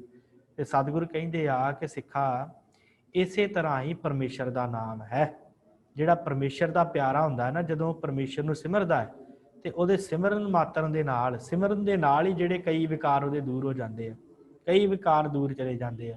ਪਰ ਜੇ ਸਿਮਰਨ ਦੇ ਨਾਲ ਕਈ ਐਸੇ ਵਿਕਾਰ ਹੁੰਦੇ ਆ ਜਿਹੜੇ ਦੂਰ ਨਾ ਜਾਣ, ਕਾਮ ਆਦਿਕ, ਕ੍ਰੋਧ ਆਦਿਕ, ਫਿਰ ਸਤਿਗੁਰੂ ਆਪਣੇ ਸੰਤਰੀਆਂ ਮੰਤਰੀਆਂ ਨੂੰ ਭੇਜਦੇ ਆ। ਸੰਤਰੀ ਮੰਤਰੀ ਕੌਣ ਹਨ? ਸਾਧ ਸੰਗਤ ਵਾਲੇ, ਭਜਨ ਬੰਦਗੀ ਕਰਨ ਵਾਲੇ ਸਾਧ ਪੁਰਸ਼, ਮਹਾਂਪੁਰਸ਼, ਉਹਨਾਂ ਨੂੰ ਭੇਜਦੇ ਆ। ਫਿਰ ਉਹ ਮਹਾਂਪੁਰਸ਼ ਉਪਦੇਸ਼ ਸੁਣਾ ਕੇ ਨਿਹਾਲ ਕਰਦੇ ਸਿੱਖ ਨੂੰ ਤੇ ਉਹਨੂੰ ਵਿਕਾਰਾਂ ਨੂੰ ਕੱਢ ਲੈਂਦੇ ਆ, ਜਿਹੜਾ ਪਰਮੇਸ਼ਰ ਦਾ ਪਿਆਰਾ ਹੁੰਦਾ। ਤੇ ਜੇ ਉਹ ਸਿੱਖ ਨੂੰ ਬਚਾ ਲੈਂਦੇ ਵਿਕਾਰਾਂ ਤੋਂ, ਫਿਰ ਕਿਤੇ ਐਸਾ ਸਮਾਂ ਬਣੇ ਫਿਰ ਸਿੱਖ ਹਟ ਜਾਵੇ ਤੇ ਫਿਰ ਪਰਮੇਸ਼ਰ ਆਪ ਆਣ ਕੇ ਉਹਦੀ ਸਹਾਇਤਾ ਕਰਦਾ ਹੈ ਜਦੋਂ ਉਹ ਸਿੱਖ ਪੁਕਾਰਦਾ ਹੈ। ਇਸ ਕਰਕੇ ਭਾਈ ਸਿੱਖਾ, ਪਰਮੇਸ਼ਰ ਨੂੰ ਵਾਰ-ਵਾਰ ਪੁਕਾਰਨਾ ਚਾਹੀਦਾ ਹੈ, ਵਾਰ-ਵਾਰ ਪਰਮੇਸ਼ਰ ਨੂੰ ਯਾਦ ਕਰਨਾ ਚਾਹੀਦਾ ਹੈ। ਇਹਦੇ ਨਾਲ ਕੀ ਹੋਵੇਗਾ ਕਿ ਪਰਮੇਸ਼ਰ ਜਦੋਂ ਵੀ ਅਸੀਂ ਕਿਤੇ ਫਸੇ ਹੋਈਏ ਕਿਸੇ ਐਸੇ ਕਾਰਜ ਦੇ ਵਿੱਚ ਜਿੱਥੋਂ ਨਿਕਲਣਾ ਮੁਸ਼ਕਲ ਹੋਵੇ ਤੇ ਪਰਮੇਸ਼ਰ ਆਪ ਫਿਰ ਹੱਥ ਦੇ ਕੇ ਰੱਖ ਲੈਂਦਾ ਹੈ। ਤਾਂ ਪਰਮੇਸ਼ਰ ਦਾ ਨਾਮ ਜਿਹੜਾ ਜਪਣਾ ਚਾਹੀਦਾ। ਤੇ ਮਹਾਰਾਜ ਸੱਚੇ ਪਾਤਸ਼ਾਹ ਨੇ ਕਿਹਾ ਕਿ ਭਾਈ ਸਿੱਖਾ, ਜੇ ਪਾਪਾਂ ਤੋਂ ਰਹਿਤ ਹੋਣਾ ਹੈ ਨਾ, ਨਿਸ਼ਚੇ ਦੇ ਨਾਲ ਪਰਮੇਸ਼ਰ ਦਾ ਨਾਮ ਜਪਣਾ। ਤੇ ਨਿੰਦਕਾਂ ਦੇ ਕਹੇ ਤੇ ਪਰਮੇਸ਼ਰ ਦੇ ਨਾਮ ਦਾ ਤਿਆਗ ਨਹੀਂ ਕਰਨਾ। ਇਹ ਨਾ ਹੋਵੇ ਕੋਈ ਨਿੰਦਕ ਆ ਕੇ ਤੈਨੂੰ ਕਵੇ ਕਿ ਭਾਈ ਨਾਮ ਜਪਣ ਦੇ ਵਿੱਚ ਕੀ ਹੈ, ਤੋਤਾ ਰਟਣਾ ਹੈ, ਨਾਮ ਤੇ ਜਪਣਾ ਨਹੀਂ ਚਾਹੀਦਾ। ਵਾਰ-ਵਾਰ ਜਪਣ ਦੇ ਨਾਲ ਕੀ ਹੁੰਦਾ ਹੈ, ਇਹ ਤੇ ਬਿਲਕੁਲ ਤੋਤਾ ਰਟਣਾ ਹੈ। ਸਿੱਖਾਂ ਉਹਨਾਂ ਦੇ ਵੱਲ ਨਹੀਂ ਜਾਣਾ, ਉਹਨਾਂ ਦੇ ਵੱਲ ਨਹੀਂ ਜਾਣਾ, ਉਹਨਾਂ ਨੂੰ ਨਹੀਂ ਸੁਣਨਾ। ਕਿਉਂ ਸਤਿਗੁਰੂ ਕਿਉਂ ਨਹੀਂ ਸੁਣਨਾ? ਤੇ ਮਹਾਰਾਜ ਸੱਚੇ ਪਾਤਸ਼ਾਹ ਕਹਿੰਦੇ ਕਿ ਭਾਈ ਸਿੱਖਾ, ਜਦੋਂ ਕੋਈ ਫਲ ਰੁੱਖ ਦੇ ਨਾਲ ਲੱਗਾ ਰਵੇ ਤੇ ਜਿੰਨਾ ਚਿਰ ਉਹ ਪੱਕਦਾ ਨਹੀਂ ਉਹਨਾਂ ਚਿਰ ਉਹਦੇ ਵਿੱਚ ਮਿਠਾਸ ਨਹੀਂ ਭਰਦੀ। ਤੇ ਜੇ ਕਿਤੇ ਅੱਧਾ ਕੁ ਪੱਕਿਆ ਹੋਵੇ ਤੇ ਅੱਧਾ ਕੁ ਕੱਚਾ ਹੋਵੇ ਤੇ ਹਨੇਰੀ ਆਵੇ ਤੇ ਉਹ ਤੋੜ ਕੇ ਥੱਲੇ ਸੁੱਟ ਦੇ ਤੇ ਉਹਦੇ ਵਿੱਚ ਰਸ ਨਹੀਂ ਭਰਦਾ। ਕਹਿੰਦਾ ਹਾਂਜੀ ਮਹਾਰਾਜ, ਉਹਦੇ ਵਿੱਚ ਰਸ ਨਹੀਂ ਭਰਦਾ। ਤੇ ਸਤਿਗੁਰ ਕਹਿੰਦੇ ਇਸੇ ਤਰ੍ਹਾਂ ਸਿੱਖਾ, ਜੇ ਕੋਈ ਸਿੱਖ ਜਪਣ ਲੱਗ ਜਾਵੇ ਪਰਮੇਸ਼ਰ ਦਾ ਸਿਮਰਨ, ਤੇ ਜੇ ਕੋਈ ਇਹੋ ਜਿਹੇ ਮਨੁੱਖ ਆਉਣ ਹਨੇਰੀ ਦੇ ਵਾਂਗ ਜਿਹੜੇ ਆਖਣ ਨਾਮ ਜਪਣਾ ਨਹੀਂ ਚਾਹੀਦਾ, ਇਹ ਟੋਟਾ ਰਟਣਾ ਹੈ, ਨਾਮ ਜਪ ਕੇ ਕੁਛ ਪ੍ਰਾਪਤ ਨਹੀਂ ਹੁੰਦਾ, ਤੇ ਸਿੱਖਾਂ ਜਿਹੜੇ ਉਹਨਾਂ ਦੇ ਪਿੱਛੇ ਲੱਗ ਜਾਂਦੇ ਆ, ਉਹਨਾਂ ਦੇ ਫਿਰ ਵਿੱਚ ਰਸ ਨਹੀਂ ਭਰਦਾ, ਉਹ ਉਵੇਂ ਦੇ ਉਵੇਂ ਰਹਿ ਜਾਂਦੇ ਆ। ਇਸ ਕਰਕੇ ਸਿੱਖਾਂ ਨਾਮ ਜਿਹੜਾ ਆ ਉਹ ਜਪਣਾ ਨਹੀਂ ਛੱਡਣਾ। ਨਾਮ ਜਪੋਗੇ ਤੇ ਤੁਹਾਡਾ ਜਨਮ ਮਰਨ ਜਿਹੜਾ ਉਹ ਨਿਵਰਤ ਹੋਵੇਗਾ, ਗਿਆਨ ਪ੍ਰਾਪਤ ਹੋਏਗਾ, ਤੁਸੀਂ ਗਿਆਨੀ ਕਹਾਵੋਗੇ। ਇਸ ਤਰ੍ਹਾਂ ਇੱਕ ਸਿੱਖ ਭਾਨੇ ਦੀ ਜਿਹੜੀ ਹੈ ਕਲਿਆਣ ਹੋਈ ਹੈ, ਇਹਨੇ ਜਪਿਆ ਤੇ ਇਹਦਾ ਸਤਿਗੁਰਾਂ ਨੇ ਕਲਿਆਣ ਕੀਤਾ। ਅਗਲੀ ਸਾਖੀ ਹੈ ਭਾਈ ਜਟਾ ਤਪਾ, ਸਜੋਨਪੁਰ 'ਚ ਰਹਿੰਦਾ ਸੀ ਇਹ ਸਿੱਖ। ਗੁਰੂ ਹਰਗੋਬਿੰਦ ਸਾਹਿਬ ਦੇ ਕੋਲ ਆਏ ਆ ਤੇ ਆਣ ਕੇ ਸ਼ਰਨ 'ਚ ਅਰਦਾਸ ਕੀਤੀ ਹੈ ਕਿ ਮਹਾਰਾਜ ਮੇਰਾ ਕਲਿਆਣ ਕਰੋ।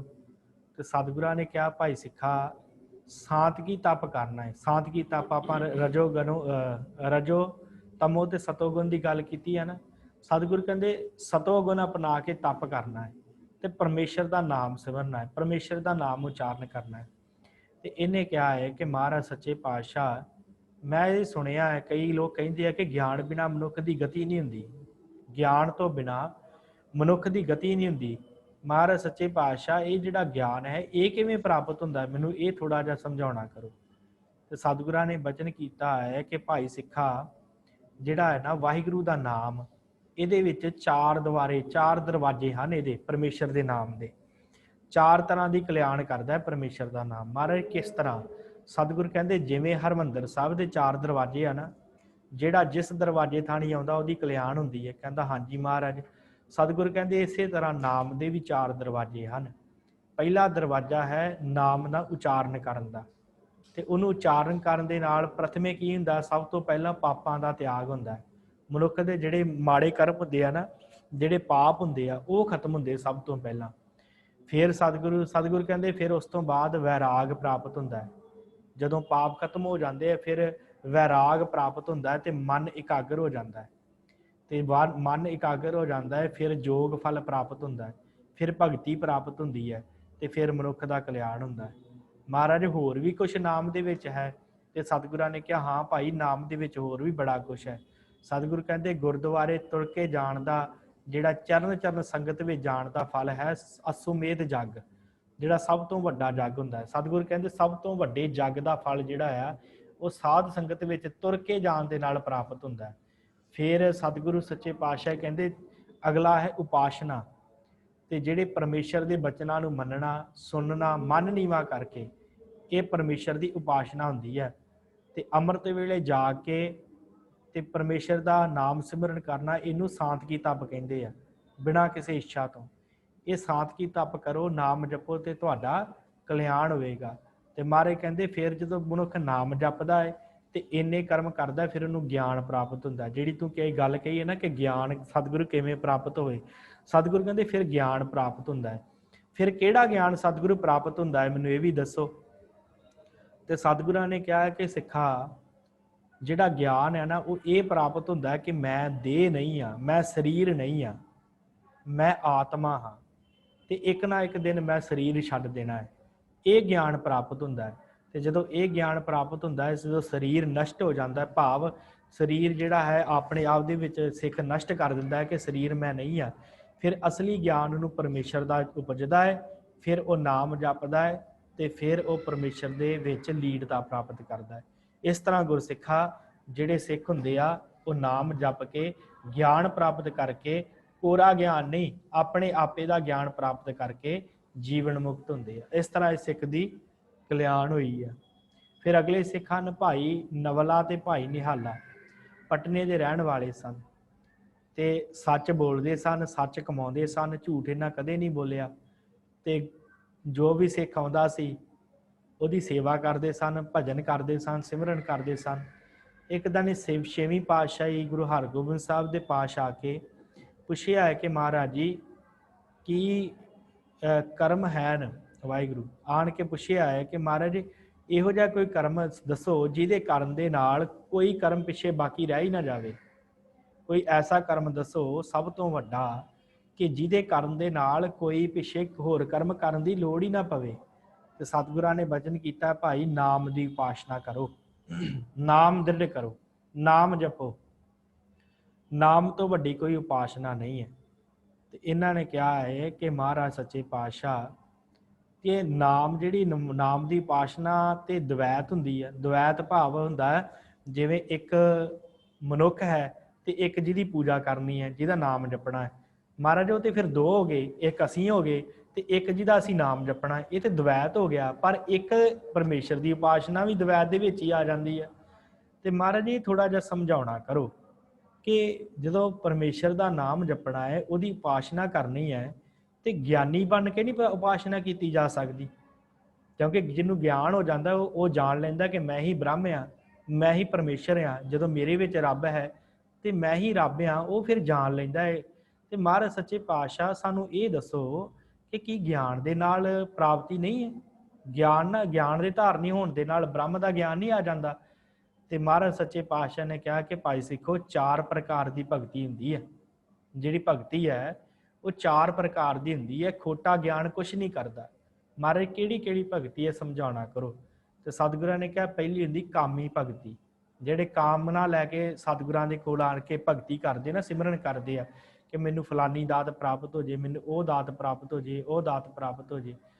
ਸਤਿਗੁਰ ਕਹਿੰਦੇ ਉਹ ਕਾਮੀ ਭਗਤ ਹੁੰਦੇ ਆ ਤੇ ਉਹ ਵੀ ਨਾਮ ਜਪਦੇ ਆ, ਸੰਤਾਂ ਦੀ ਸੇਵਾ ਕਰਦੇ ਆ ਤੇ ਵਾਹਿਗੁਰੂ ਵਾਹਿਗੁਰੂ ਸਿਮਰਦੇ ਆ ਤੇ ਸਤਿਗੁਰਾਂ ਦੇ ਕਾਰਜ ਵੀ ਕਰਦੇ ਆ, ਪ੍ਰੀਤ ਨਾਲ ਸਿਮਰਨ ਵੀ ਕਰਦੇ ਆ।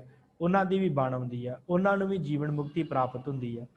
ਫਿਰ ਸਤਿਗੁਰ ਕਹਿੰਦੇ ਦੂਸਰੇ ਹੁੰਦੇ ਆਰਤ ਭਗਤ। ਆਰਤ ਭਗਤ ਸਤਿਗੁਰ ਕਹਿੰਦੇ ਉਹ ਹੁੰਦੇ ਆ, ਆਰਤ ਭਗਤੀ ਉਹ ਹੁੰਦੀ ਆ ਜੋ ਕਿਸੇ ਸਰੀਰ ਤੇ ਦੁੱਖ ਹੋਵੇ, ਕਿਸੇ ਨੂੰ ਕਿਸੇ ਵੈਰੀ ਦਾ ਡਰ ਹੋਵੇ, ਕਿਸੇ ਨੂੰ ਕਿਸੇ ਤਰ੍ਹਾਂ ਦਾ ਭੈ ਹੋਵੇ, ਤੇ ਉਹ ਭੈ ਦੇ ਵਿੱਚ ਉਸ ਰੋਗ ਨੂੰ ਕੱਟਣ ਵਾਸਤੇ ਜਾਂ ਉਸ ਡਰ ਨੂੰ ਖਤਮ ਕਰਨ ਵਾਸਤੇ ਪਰਮੇਸ਼ਰ ਦੀ ਭਗਤੀ ਕਰਦੇ ਆ। ਤੇ ਜਦੋਂ ਪਰਮੇਸ਼ਰ ਦੀ ਭਗਤੀ ਸ਼ਰਧਾ ਨਾਲ ਕਰਦੇ ਆ, ਉਹਨਾਂ ਦੇ ਰੋਗ ਵੀ ਦੂਰ ਹੁੰਦੇ ਆ ਤੇ ਉਹਨਾਂ ਨੂੰ ਪਰਮੇਸ਼ਰ ਦੀ ਪ੍ਰਾਪਤੀ ਵੀ ਹੁੰਦੀ ਹੈ। ਤੇ ਇਹ ਸਤਿਗੁਰ ਕਹਿੰਦੇ ਜਿਹੜੇ ਆ ਇਹ ਮਨੁੱਖ ਆਰਤ ਭਗਤ ਹੁੰਦੇ ਆ। ਤੇ ਇੱਕ ਹੁੰਦੀ ਆ ਸਤਿਗੁਰ ਕਹਿੰਦੇ ਉਪਾਸਨਾ ਵਾਲੇ ਭਗਤ ਹੁੰਦੇ ਆ, ਜਿਹੜੇ ਉਪਾਸਨਾ ਕਰਦੇ ਆ, ਜਿਹੜੇ ਪਰਮੇਸ਼ਰ ਦੀ ਬੰਦਗੀ ਕਰਦੇ ਆ। ਉਹ ਸਿੱਖ ਹੁੰਦੇ ਆ ਜਿਹੜੇ ਵਾਹਿਗੁਰੂ ਨੂੰ ਆਪਣਾ ਸੁਆਮੀ ਜਾਣ ਕੇ, ਪਰਮੇਸ਼ਰ ਨੂੰ ਆਪਣਾ ਸੁਆਮੀ ਜਾਣ ਕੇ ਗਿਆਨ ਪ੍ਰਾਪਤੀ ਵਾਸਤੇ ਗੁਰੂ ਦੇ ਭਗਤੀ ਕਰਦੇ ਆ, ਸਿਮਰਨ ਕਰਦੇ ਆ। ਉਹਨਾਂ ਨੂੰ ਫਿਰ ਗਿਆਨ ਪ੍ਰਾਪਤ ਹੁੰਦਾ ਹੈ, ਫਿਰ ਉਹ ਗਿਆਨੀ ਹੁੰਦੇ ਆ। ਤੇ ਫਿਰ ਜਦੋਂ ਗਿਆਨੀ ਹੁੰਦੇ ਆ ਤੇ ਉਹ ਫਿਰ ਚੌਥੇ ਜਿਹੜੇ ਹਨ ਗਿਆਨੀ ਭਗਤ, ਉਹਨਾਂ ਨੂੰ ਫਿਰ ਇੱਕ ਪਰਮੇਸ਼ਰ ਅਕਾਲ ਪੁਰਖ ਹਰ ਜਗ੍ਹਾ ਦੇ ਉੱਤੇ ਵਿਆਪਕ ਦਿਖਦਾ ਹੈ। ਸਾਰਿਆਂ ਘਟਾਂ ਦੇ ਵਿੱਚ ਹਰ ਜਗ੍ਹਾ ਦੇ ਉੱਤੇ ਪਰਮੇਸ਼ਰ ਹੀ ਉਹਨਾਂ ਨੂੰ ਦਿਖਦਾ ਹੈ। ਤੇ ਫਿਰ ਉਹ ਜਿਹੜਾ ਗਿਆਨ ਹੁੰਦਾ ਹੈ ਨਾ, ਭਗਤੀ ਰੂਪੀ ਗਿਆਨ, ਉਹਦੇ ਵਿੱਚ ਉਹ ਆਪਾ ਖਤਮ ਕਰ ਲੈਂਦੇ ਆ, ਹਰ ਜਗ੍ਹਾ ਦੇ ਉੱਤੇ ਪਰਮੇਸ਼ਰ ਨੂੰ ਜਾਣਦੇ ਆ। ਪਰ ਜਿਹੜੇ ਕੋਰੇ ਗਿਆਨੀ ਹੁੰਦੇ ਆ, ਜਿਨ੍ਹਾਂ ਕੋਲ ਸਿਰਫ ਗਿਆਨ ਹੁੰਦਾ ਹੈ, ਉਹਨਾਂ ਨੂੰ ਹੰਕਾਰ ਹੁੰਦਾ ਹੈ ਗਿਆਨ ਦਾ, ਤੇ ਉਹਨਾਂ ਨੂੰ ਕਿਸੇ ਤਰ੍ਹਾਂ ਦੀ ਕੋਈ ਭਗਤੀ ਨਹੀਂ ਮਿਲਦੀ। ਉਹ ਇਸੇ ਤਰ੍ਹਾਂ ਕੋਰੇ ਹੀ ਚਲ ਜਾਂਦੇ ਸੰਸਾਰ ਤੋਂ। ਇਸ ਕਰਕੇ ਗੁਰਸਿੱਖੋ ਭਲਾ ਜਿਹੜਾ ਹੈ ਉਹ ਨਾਮ ਜਪਣਾ ਹੋਣਾ ਹੈ, ਭਗਤੀ ਕਰਨਾ ਹੋਣਾ ਹੈ। ਇਕੱਲੇ ਗਿਆਨ ਦੇ ਨਾਲ ਭਲਾ ਨਹੀਂ ਹੋਣਾ। ਅਗਲੀ ਸਾਖੀ ਵੀ ਇਸੇ ਦੇ ਨਾਲ ਹੀ ਰਲਦੀ ਹੈ। ਇਸ ਤਰ੍ਹਾਂ ਇਹਨਾਂ ਸਿੱਖਾਂ ਦਾ ਜਿਹੜਾ ਹੈ ਉਹ ਕਲਿਆਣ ਹੋਇਆ। ਅਗਲੀ ਸਾਖੀ ਜਿਹੜੀ ਹੈ ਭਾਈ ਜੈਤਾ ਤੇ ਸੇਠ ਹੈ। ਇਹ ਸਤਿਗੁਰਾਂ ਦੇ ਦੁਆਰੇ ਤੇ ਰਹੇ, ਸੇਵਾ ਕੀਤੀ ਇਹਨਾਂ ਨੇ, ਸੰਤਾਂ ਦੀ ਸੇਵਾ ਕਰਦੇ ਆ। ਤੇ ਸਤਿਗੁਰਾਂ ਨੂੰ ਪੁੱਛਿਆ ਕਿ ਮਹਾਰਾਜ ਸੱਚੇ ਪਾਤਸ਼ਾਹ ਗੁਰੂ ਗਰੀਬ ਨਵਾਜ, ਸਾਨੂੰ ਇਹ ਦੱਸੋ ਕਿ ਜੋ ਗਿਆਨ ਵੱਡਾ ਹੈ ਕਿ ਭਗਤੀ ਵੱਡੀ ਹੈ? ਗਿਆਨ ਦੇ ਨਾਲ ਪਰਮੇਸ਼ਰ ਦੀ ਪ੍ਰਾਪਤੀ ਹੈ ਕਿ ਭਗਤੀ ਦੇ ਨਾਲ ਪ੍ਰਾਪਤੀ ਹੈ? कि दोवां दे नाल प्राप्ति है। सतगुरु कहते भाई सिखो, ज्ञान जिहड़ा है ना भगती तो बिना पिंगला है। जिहड़ा ज्ञान है जे उहदे विच भगती नहीं है तो वह पिंगला है, भाव वो तुर नहीं सकता, कल्ले ज्ञान नाल पहुंचिया नहीं जा सकता जिन्ना चिर भगती ना होवे। जिन्ना चिर मनुख भगती ना करे परमेश्वर की, उन्ना चिर ज्ञान का कल्ला खोटे ज्ञान का कोई लाभ नहीं हुंदा। बड़ी होड़ चलती है ना कि ज्ञान ही सारा कुछ है, पर सतगुरु कहते जिन्ना चिर उहदे विच परमेश्वर की भगती नहीं ना, उन्ना चिर वो ज्ञान सफल नहीं हुंदा। महाराज उदाहरण दे के समझाओ सानूं।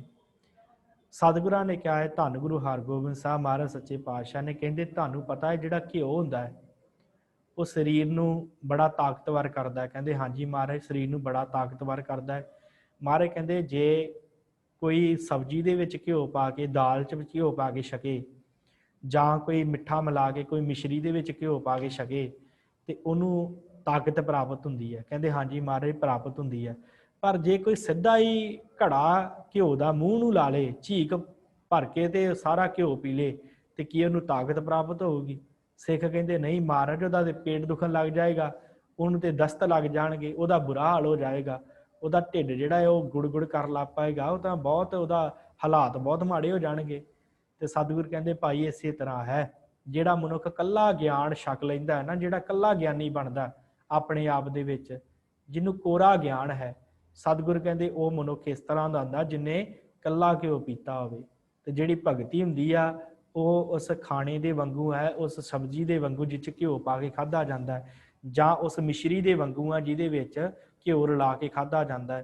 ते साध संगत वाहिगुरू, ते उस समय फिर सिखा ने कहा कि महाराज हाँ सानू हुण इह गल पता लग गई है कि असल दे विच ज्ञान ते भगती दा सुमेल होवे फिर मनुख नूं जिहड़ा है वो प्राप्ति हुंदी है। उस तरह कल्ले ज्ञान दे नाल प्राप्ति नहीं। इसे करके सतगुरां ने कहा कि जदों मनुख ज्ञानी हो जाता है तो फिर उहनूं जिहड़ा है ना वो अपने मूँह दे विचों जिवें उहनूं खांसी लग जाती है, छाती ते बोझ बनिया रहिंदा, इसे तरह उहदे विच औगण हुंदे आ ते वो औगण ही बनिया रहिंदा ते सदा ही वो दूसरिਆਂ ते दूषण लाउंदा रहिंदा, स्वर्ग नरक दीयां गल्लां करदा रहिंदा, झूठ सच दी विचार करदा रहिंदा, कच्चा बन के रहिंदा। ते पर जे किते परमेश्वर दे नाम नूं सिमरे, जे किते भगती भी नाल करे तो उहदे नाल उहनूं परमेश्वर की प्राप्ति होवेगी। सो इस तरह गुरसिखो परमेश्वर की प्राप्ति है, कल्ले ज्ञान दे नाल प्राप्ति नहीं है। ज्ञान दे विच जिहड़ा है परमेश्वर दा नाम भी होना चाहिए, फिर प्राप्ति है। अगली साखी है भाई भानू बहलू। ये राजमहल च रहण वाला सिख सी ते आए गए सिख की बड़ी सेवा करता सी, भाव भगती दे नाल ते बड़ी भगती करता सी, वाहिगुरू का नाम उचारण करता सी। ते साहिब छेवें पातशाह जी के कोल इन्हें आण के बेनती की है, अरदास की है, सतगुरु किसी शास्त्र का मत आ कि तप ते तीर्थ विशेष हैं, तो किसी शास्त्र का मत आ कि वर्त रखने ते नेम रखने ये विशेष हैं, तो किसी का ये कोई ये कहता है शास्त्र कि ज्ञान ध्यान विशेष है। महाराज पर आप जी ने तो सानू कहा कि नाम के समान कोई चीज़ नहीं हैगी, नाम तो वड्डी कोई शै ही नहीं हैगी। तो महाराज सानू ये समझाओ कि फिर उन्हां दा की फल? तीर्थां दा, तीर्थां ते कोई कहता तपा तप करने तीर्थ करने ये वड्डे आ, कोई कहता वर्त रखने वड्डे आ, कोई कहता ज्ञान ध्यान रखना वड्डा है, पर आप जी ने सानू सिखाया है कि नाम जपना सब तो वड्डा है। महाराज इनू थोड़ा जिहा प्रमाण दे के समझाओ ताकि सानू प्रतीत आवे, सानू भरोसा बझे।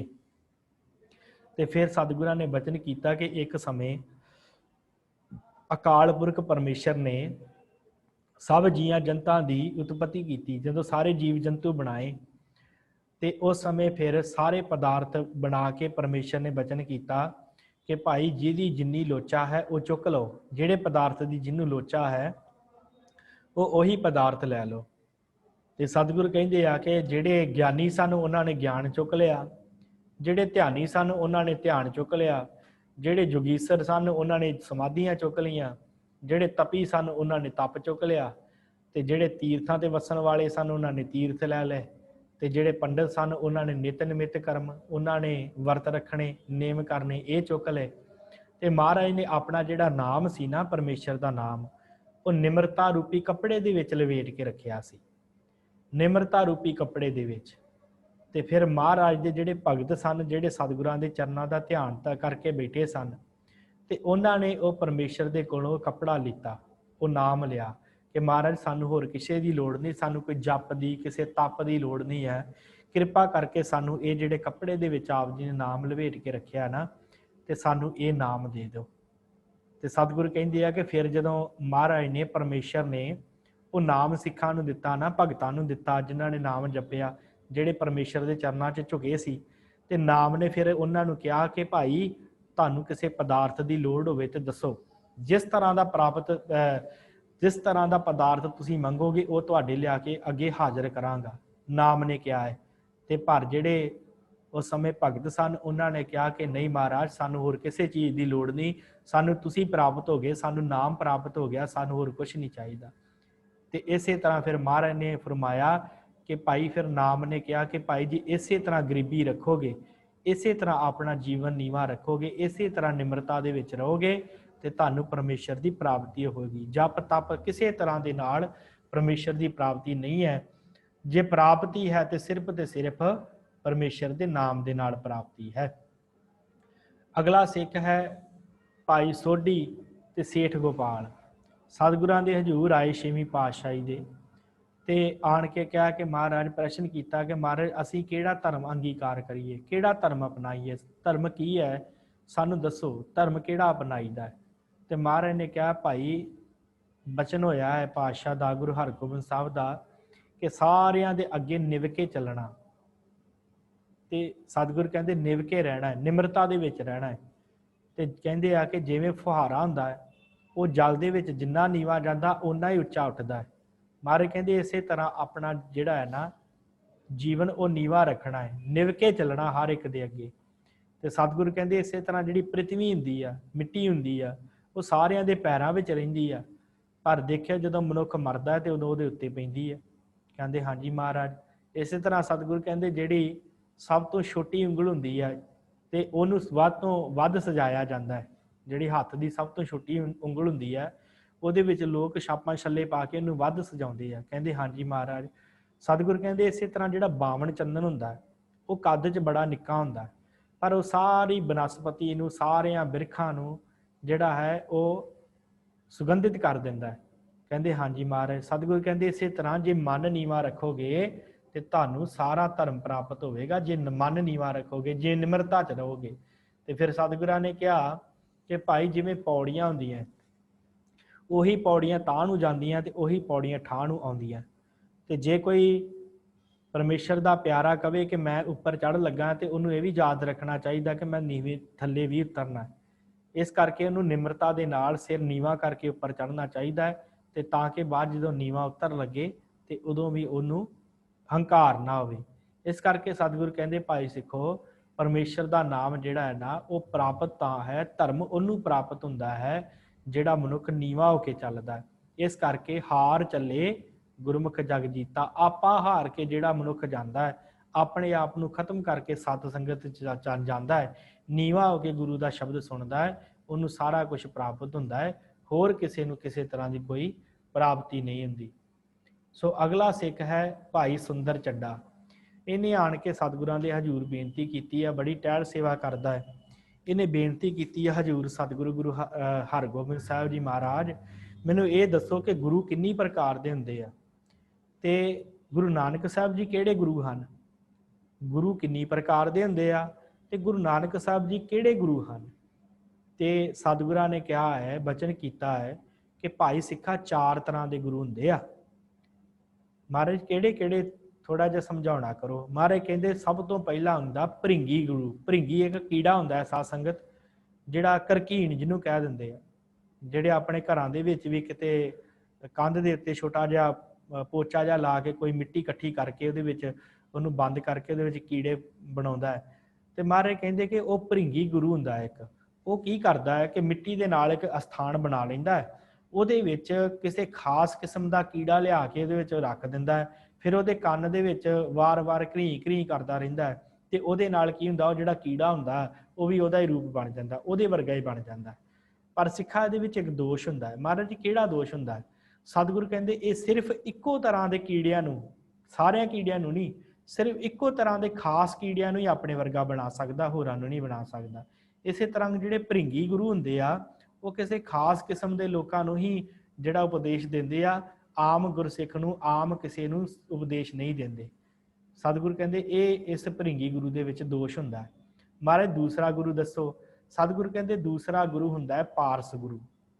ਸਤਿਗੁਰੂ ਪਾਰਸ ਗੁਰੂ ਕਿਵੇਂ ਹੁੰਦਾ? ਕਹਿੰਦੇ ਜਿਹੜਾ ਪਾਰਸ ਹੁੰਦਾ ਹੈ ਨਾ, ਸਤਿਗੁਰੂ ਕਹਿੰਦੇ 8 ਤਰ੍ਹਾਂ ਦੀਆਂ ਧਾਤਾਂ ਨਾਲ ਛੋਹ ਜਾਵੇ ਤੇ ਉਹਨੂੰ ਸੋਨਾ ਬਣਾ ਦਿੰਦਾ ਹੈ। ਤੇ ਇਹ ਐਸਾ ਗੁਰੂ ਹੁੰਦਾ ਹੈ ਜਿਹੜਾ ਹਰ ਤਰ੍ਹਾਂ ਦੇ ਸਿੱਖ ਦਾ ਜੀਵਨ ਬਦਲ ਦਿੰਦਾ, ਜਿਹੜਾ ਇਹਦੇ ਕੋਲ ਆਉਂਦਾ ਹੈ। 8 ਤਰ੍ਹਾਂ ਦਾ, ਖਾਸ ਤਰ੍ਹਾਂ ਦੇ ਜਿਹੜੇ ਲੋਕ ਆਉਂਦੇ ਆ, ਉਹਨਾਂ ਦੇ ਜੀਵਨ ਬਦਲ ਦਿੰਦਾ। ਪਰ ਪਾਰਸ ਦੇ ਵਿੱਚ ਇੱਕ ਦੋਸ਼ ਹੈ। ਮਹਾਰਾਜ ਜੀ ਕਿਹੜਾ ਦੋਸ਼ ਹੈ? ਸਤਿਗੁਰੂ ਕਹਿੰਦੇ ਇਹਦੇ ਵਿੱਚ ਇੱਕ ਦੋਸ਼ ਹੈ ਕਿ ਪਾਰਸ ਕਦੇ ਵੀ ਦੂਸਰੇ ਨੂੰ ਆਪਣੇ ਵਰਗਾ ਪਾਰਸ ਨਹੀਂ ਬਣਾ ਸਕਦਾ। ਇਹ ਇਹਦੇ ਵਿੱਚ ਬੜਾ ਵੱਡਾ ਦੋਸ਼ ਹੈ। ਸੋਹਣਾ ਬਣਾ ਦੇਵੇਗਾ ਪਰ ਪਾਰਸ ਨਹੀਂ ਬਣਾਉਂਦਾ। ਇਸੇ ਤਰ੍ਹਾਂ ਕਈ ਗੁਰੂ ਐਸੇ ਹੁੰਦੇ ਆ ਜਿਹੜੇ ਦੂਸਰੇ ਨੂੰ ਉਪਦੇਸ਼ ਦੇ ਦਿੰਦੇ ਆ, ਪਰ ਉਹ ਗਾਂਹ ਜਾ ਕੇ ਕਿਸੇ ਦਾ ਜੀਵਨ ਨਹੀਂ ਬਦਲ ਸਕਦੇ। ਫਿਰ ਮਹਾਰਾਜ ਤੀਸਰੇ ਤਰ੍ਹਾਂ ਦੇ ਗੁਰੂ ਕਿਹੜੇ ਹੁੰਦੇ ਆ? ਤੇ ਮਹਾਰਾਜ ਸੱਚੇ ਪਾਤਸ਼ਾਹ ਨੇ ਕਿਹਾ ਤੀਸਰੇ ਤਰ੍ਹਾਂ ਦੇ ਗੁਰੂ ਹੁੰਦੇ ਆ ਚੰਦਨ, ਬਾਵਨ ਚੰਦਨ ਗੁਰੂ। ਮਹਾਰਾਜ ਬਾਵਨ ਚੰਦਨ ਗੁਰੂ ਕਿਸ ਤਰ੍ਹਾਂ? ਸਤਿਗੁਰ ਕਹਿੰਦੇ ਜਿਹੜਾ ਚੰਦਨ ਹੁੰਦਾ ਹੈ ਨਾ, ਉਹਦੇ ਨੇੜੇ ਜਿੰਨੇ ਵੀ ਰੁੱਖ ਹੁੰਦੇ ਆ, ਉਹ ਸਾਰੇ ਰੁੱਖ ਸੁਗੰਧਿਤ ਹੋ ਜਾਂਦੇ ਆ, ਜਿੰਨੇ ਵੀ ਨੇੜੇ ਰੁੱਖ ਲੱਗੇ ਹੁੰਦੇ ਆ।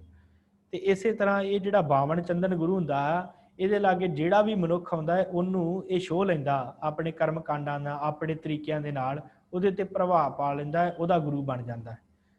ਪਰ ਸਤਿਗੁਰ ਕਹਿੰਦੇ ਇਹ ਜਿਹੜਾ ਬਾਵਨ ਚੰਦਨ ਹੁੰਦਾ, ਇਹਦੇ ਵਿੱਚ ਇੱਕ ਦੋਸ਼ ਇਹ ਹੁੰਦਾ ਹੈ ਕਿ ਇਹ ਕਿਸੇ ਵੀ ਰੁੱਤ ਦੇ ਵਿੱਚ ਸੁਗੰਧੀ ਨਹੀਂ ਕਰਦਾ। ਇਹਦੇ ਵਾਸਤੇ ਖਾਸ ਰੁੱਤ ਹੁੰਦੀ ਆ, ਕੋਈ ਖਾਸ ਰੁੱਤ ਹੁੰਦੀ ਆ ਜਦੋਂ ਇਹ ਬਾਵਨ ਚੰਦਨ ਸਾਰੀ ਬਨਸਪਤੀ ਨੂੰ ਸੁਗੰਧਿਤ ਕਰਦਾ ਹੈ। ਇਸੇ ਤਰ੍ਹਾਂ ਇਹ ਜਿਹੜੇ ਗੁਰੂ ਹੈ, ਇਹ ਕਿਤੇ ਕਿਤੇ ਹੀ ਆਪਣੇ ਨੇੜੇ ਵਸਣ ਵਾਲਿਆਂ ਨੂੰ ਪ੍ਰਭਾਵਿਤ ਕਰਦੇ ਆ ਤੇ ਉਹਨਾਂ ਨੂੰ ਆਪਣੇ ਚੇਲੇ ਬਣਾਉਂਦੇ ਆ। ਤੇ ਦੂਸਰਾ ਇਹਦੇ ਵਿੱਚ ਦੋਸ਼ ਇਹ ਵੀ ਹੁੰਦਾ ਕਿ ਇਹ ਵਾਸ ਨੂੰ ਜਿਹੜਾ ਆ ਉਹ ਸੁਗੰਧਿਤ ਨਹੀਂ ਕਰਦਾ। ਭਾਵ ਜਿਹੜੇ ਹੰਕਾਰੇ ਮਨੁੱਖ ਹੁੰਦੇ ਆ, ਮਾੜੇ ਜੀਵਨ ਵਾਲੇ ਹੁੰਦੇ ਆ, ਉਹਨਾਂ ਨੂੰ ਇਹ ਸੁਗੰਧਿਤ ਨਹੀਂ ਕਰਦੇ ਬਾਵਨ ਚੰਦਨ। ਤੇ ਮਹਾਰਾਜ ਕਹਿੰਦੇ, ਸਿੱਖ ਨੇ ਪੁੱਛਿਆ ਮਹਾਰਾਜ ਫਿਰ ਚੌਥਾ ਗੁਰੂ ਕਿਹੜਾ ਹੁੰਦਾ? ਤੇ ਸਤਿਗੁਰਾਂ ਨੇ ਕਿਹਾ ਹੈ ਕਿ ਭਾਈ ਸੁੰਦਰ ਜੀ, ਚੌਥਾ ਗੁਰੂ ਜਿਹੜਾ ਹੁੰਦਾ ਹੈ ਉਹ ਦੀਪਕ ਗੁਰੂ ਹੁੰਦਾ ਹੈ। ਮਹਾਰਾਜ ਦੀਪਕ ਗੁਰੂ ਦੇ ਕੀ ਗੁਣ ਹੁੰਦੇ ਆ? ਸਤਿਗੁਰ ਕਹਿੰਦੇ ਭਾਈ ਸਿੱਖਾ, ਜਿਹੜਾ ਦੀਪਕ ਗੁਰੂ ਹੁੰਦਾ ਨਾ, ਉਹ ਆਪ ਉਹਦੇ ਵਿੱਚ ਵੱਟੀ ਪਈ ਹੁੰਦੀ ਆ। ਜਦੋਂ ਉਹਨੂੰ ਜਲਾਈਦਾ ਹੈ ਤੇ ਜਲਾ ਕੇ ਰੱਖ ਦਈਦਾ ਹੈ, ਫਿਰ ਹੋਰ ਭਾਵੇਂ 100 ਦੀਵੇ ਲਾਗੇ ਲਿਆ ਕੇ ਰੱਖ ਦਿਓ ਤੇ ਉਸ ਦੀਵੇ ਤੋਂ ਅੱਗੇ ਜਿੰਨੇ ਮਰਜ਼ੀ ਦੀਵੇ ਬਾਲੀ ਜਾਓ ਤੇ ਉਹ ਕਦੀ ਖਤਮ ਨਹੀਂ ਹੁੰਦੇ। ਕਹਿੰਦਾ ਹਾਂਜੀ ਮਹਾਰਾਜ। ਤੇ ਸਤਿਗੁਰਾਂ ਨੇ ਕਿਹਾ ਭਾਈ ਸਿੱਖਾ, ਜਿਹੜੇ ਗੁਰੂ ਨਾਨਕ ਸਾਹਿਬ ਹਨ ਨਾ, ਉਹ ਐਸੇ ਗੁਰੂ ਹਨ, ਦੀਪਕ ਗੁਰੂ ਹਨ।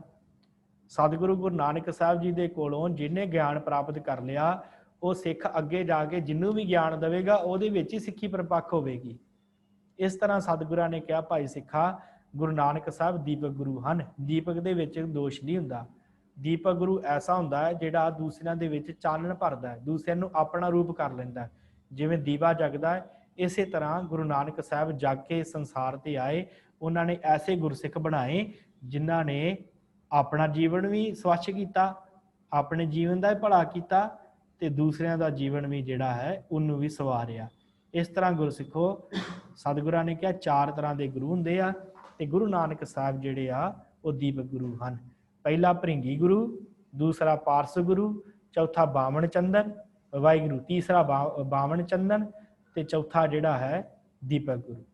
ਅਗਲੇ ਸਿੱਖ ਹਨ ਭਾਈ ਮੋਹਨ, ਢਾਕੇ ਦੇ ਰਹਿਣ ਵਾਲੇ।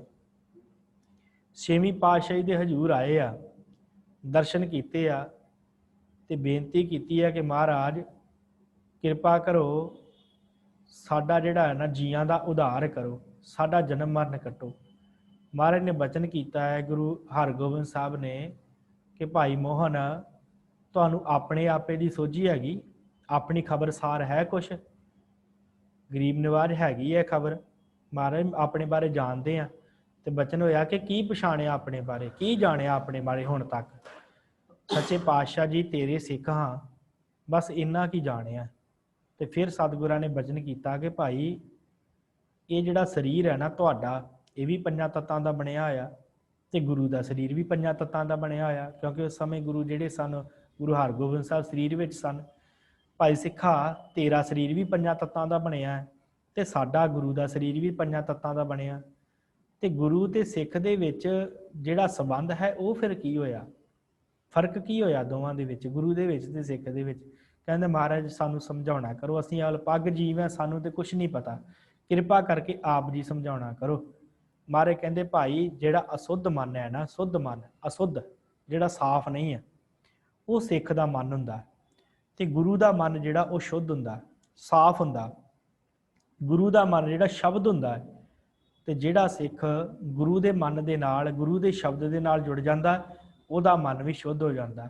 ਇਸ ਕਰਕੇ ਗੁਰਸਿੱਖਾ, ਜੇ ਆਪਣਾ ਆਪਾ ਜਿੱਤਣਾ ਹੈ ਤੇ ਆਪਣੇ ਮਨ ਦੇ ਵਿੱਚੋਂ ਵਿਕਾਰ ਕੱਢ, ਗੁਰੂ ਦਾ ਮਨ ਜਿਹੜਾ ਉਹ ਧਾਰਨ ਕਰ, ਗੁਰੂ ਦਾ ਸ਼ਬਦ ਧਾਰਨ ਕਰ। ਜੇ ਗੁਰੂ ਦਾ ਸ਼ਬਦ ਧਾਰਨ ਕਰੇਗਾ ਤੇ ਤੇਰਾ ਮੁਖ ਉਜਲਾ ਹੋਵੇਗਾ, ਤੈਨੂੰ ਆਪੇ ਦੀ ਸੋਝੀ ਗਿਆਨ, ਆਪੇ ਦਾ ਗਿਆਨ ਹੋਵੇਗਾ, ਤੇਰਾ ਮਨ ਜਿਹੜਾ ਪਵਿੱਤਰ ਹੋਵੇਗਾ। ਫਿਰ ਸਤਿਗੁਰਾਂ ਨੇ ਕਿਹਾ ਕਿ ਭਾਈ ਜਿਸ ਤਰ੍ਹਾਂ ਕੋਈ ਤਲਾਅ ਹੋਵੇ, ਉਹਦੇ ਵਿੱਚ ਗੰਦਗੀ ਭਰੀ ਹੋਵੇ ਤੇ ਸੂਰਜ ਦੀਆਂ ਕਿਰਨਾਂ ਪੈਣ ਤੇ ਉਹਦੇ ਵਿੱਚ ਉਹ ਸਾਫ਼ ਦਿਖਣਗੀਆਂ? ਸੂਰਜ ਉਸ ਤਲਾਅ ਦੇ ਵਿੱਚ ਸਾਫ਼ ਦਿਖੇਗਾ? ਕਹਿੰਦੇ ਮਹਾਰਾਜ ਨਹੀਂ ਦਿਖੇਗਾ। ਮਹਾਰਾਜ ਕਹਿੰਦੇ ਜੇ ਉਹੀ ਸੂਰਜ ਕਿਸੇ ਸਾਫ਼ ਤਲਾਅ ਦੇ ਵਿੱਚ ਆਪਣੀ ਚਾਨਣ ਬਖੇਰੇ ਤੇ ਉਹਦੇ ਵਿੱਚ ਕੁਝ ਦਿਸੇਗਾ? ਕਹਿੰਦੇ ਹਾਂਜੀ ਮਹਾਰਾਜ, ਉਹਦੇ ਵਿੱਚ ਸੂਰਜ ਪ੍ਰਤੱਖ ਦਿਸੇਗਾ, ਸਾਫ਼ ਦਿਖੇਗਾ। ਤੇ ਸਤਿਗੁਰ ਕਹਿੰਦੇ ਭਾਈ ਇਸੇ ਤਰ੍ਹਾਂ ਹੀ ਜਿਹੜਾ ਹੈ ਨਾ ਮਨ, ਉਹ ਸਾਡਾ ਮੈਲਾ ਹੈ।